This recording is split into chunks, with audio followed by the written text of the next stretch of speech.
the league, the significance of tonight claiming at least a share of a second title, what that that means to the program. Well,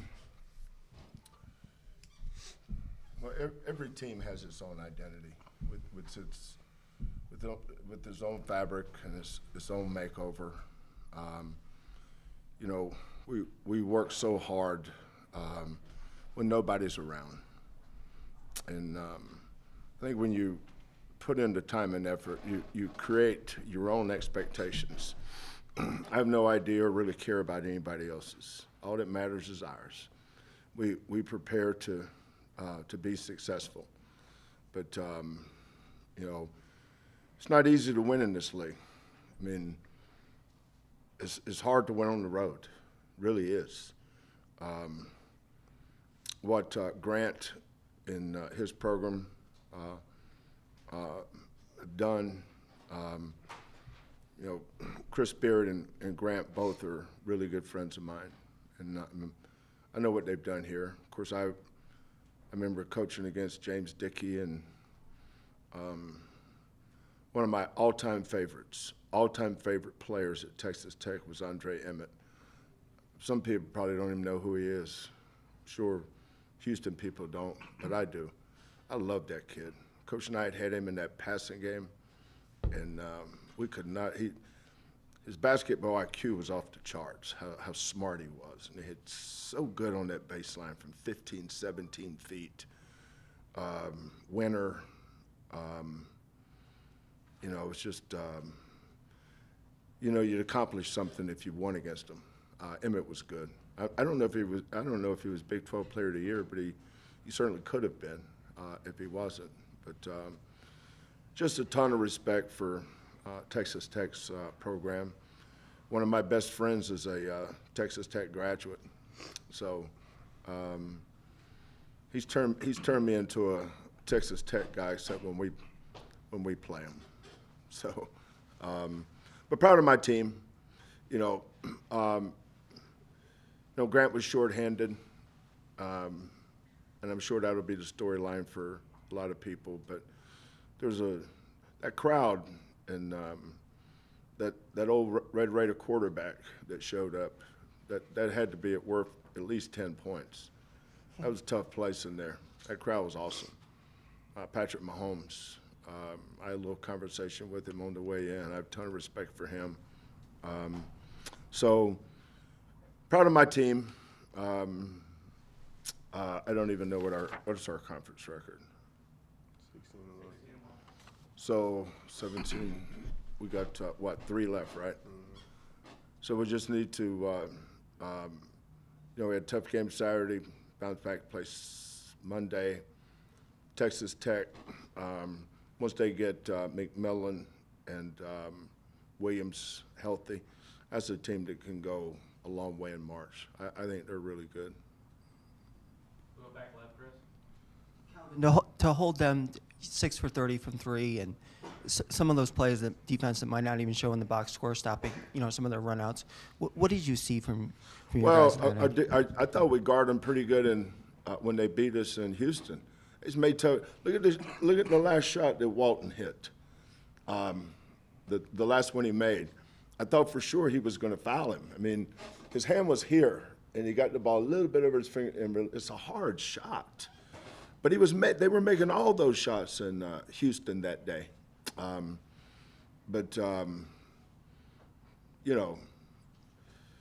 They're a good team.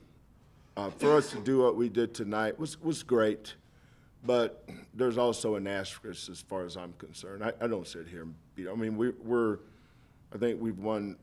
I think I saw where we had run 19 out of 20 or 20 out of 21, something like that.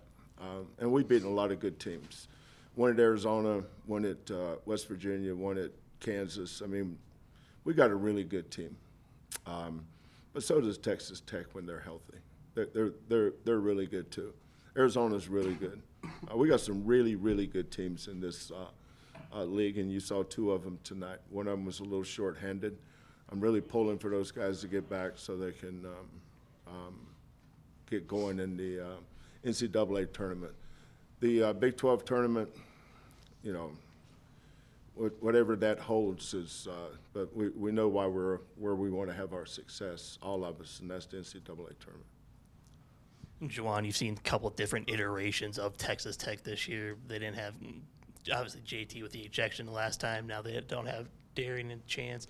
How does that kind of change you guys' approach and how you guys were attacking them? Were there similarities between the game in Houston and the game here, just kind of the energy they've tried to bring considering circumstances?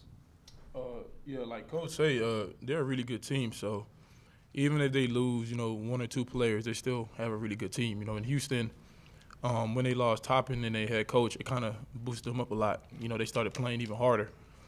And same thing tonight. Williams was in there, McMillan, and it was neck to neck with us, in the first half. So kudos to them, playing hard and bringing the best out of us.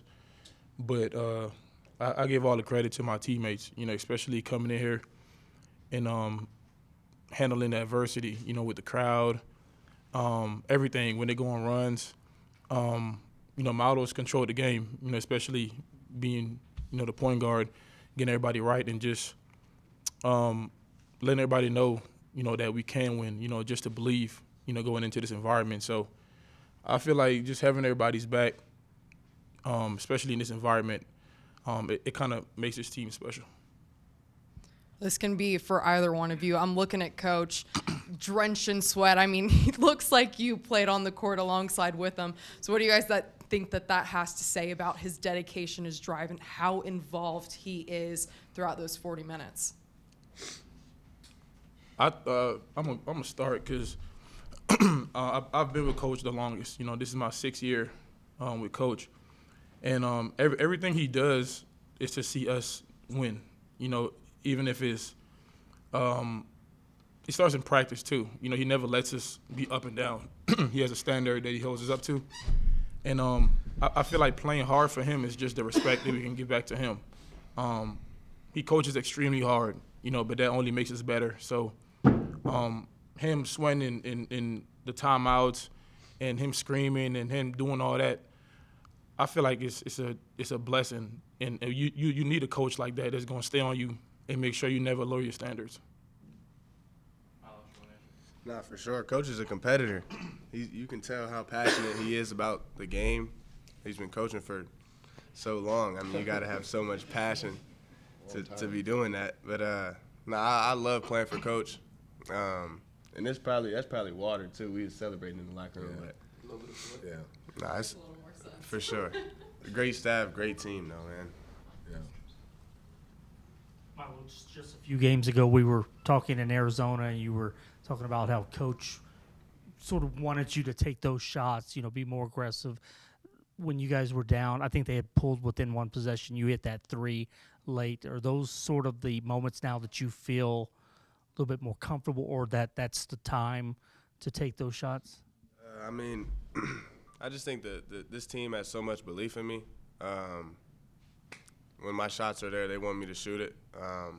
And then I feel like I can knock down any shot at any time during the game. So I think just for me, it's all about continuing to have the right mindset and just continue to be aggressive. All right, time for 2 more. We'll go back left, Chris. Kelvin, for this team to be 16-1 in this league, still undefeated on the road, has this group exceeded even your expectations? I don't talk about that stuff during the season. I don't think we've won a game yet that I didn't think we were going to win, though. I've been coaching since 1980, so this is year 45. It's my 14th year in the Big 12, a couple years in the Big 10, 4 years in the Frontier Conference. It's Montana Tech. Go War Diggers. Yeah. Other the league have I coached in Pac-10 for 7 years. Whether it was Stanford or UCLA or Arizona. We prepare to win every game we play. Doesn't always work out that way, but we prepare to win.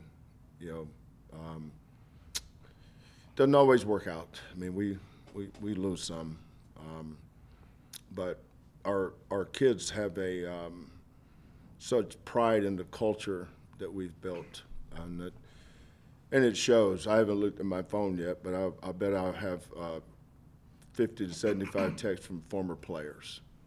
You know, proud of our effort, or proud of this, or proud of that. Every point guard that's ever played for me is pulling for Milos. They always text me about Milos. All his former teammates text me about J1. You know, we have such a family approach to everything we do, and we empower our kids to take ownership in this program. You know, if you got the consistency and a model that's been as sustainable as ours over 7, 8, 9 years now, ever how many years it is, it's a lot of years. So it's a lot about the program. And our kids know that the best thing we have going for us is our program. Most important thing is it's not the coach, it's not the players, it's the program. You know, when you have play for something that's bigger than yourself, and you take pride in that. You're playing for that name on the front of your jersey, Houston basketball. It means something. You know, we've had a bunch of kids drafted and playing NBA, and we'll continue to have kids drafted. But if you talk to them, the thing they appreciate most is the growth they've made while they were here, not just as players, but also as learning how to be a man and how to treat people. Last question, we'll go back left. You talked a lot about how difficult it is to win on the road, especially in the Big 12. So what is a game like tonight where the crowd was absolutely insane kind of teach you and help you prepare for those big games in March? Yeah, I think what has helped us is all the other places. You know, playing at BYU, they got 18,000. That place is insane too now. Allen Fieldhouse is insane. I like your word, insane. I like that. Where did we just play? Arizona. At Arizona is crazy. But this place doesn't take a back seat anyway. You know, I remember being in here years ago when one of my assistants scored 23 and we beat Texas Tech on Bob Knight Day. It was a whiteout. It was Bob Knight Day. It was one of my heroes. So Texas Tech has, you know, their tradition here in basketball goes all the way back to, I remember Gerald Myers. Shows you how old I am, I guess. I remember Gerald Myers. Remember James Dickey. James, a good friend. Coach Knight, Chris, Mark, and now Grant. This place has always had great coaches and great programs. Ton of respect for Texas Tech. Coach Miles, Juwan, thank you very